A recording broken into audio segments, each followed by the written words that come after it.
Making a product perform better from one release to the next is the standard for product development, and with Inventor 2021, it's no different.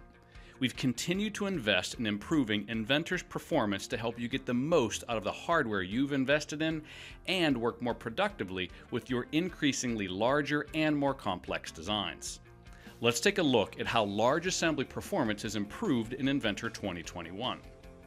For assembly design, performance has been improved when inserting subassemblies from the time of insertion to the time you have control over the subassembly's position, eliminating the wait time before you can start to place your components.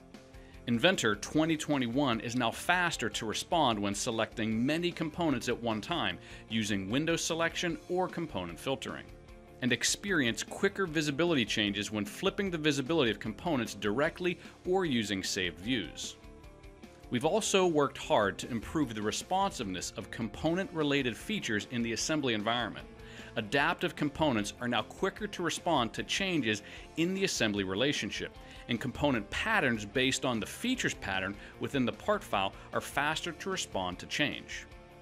You don't stop until you've delivered the best possible product, and neither do we.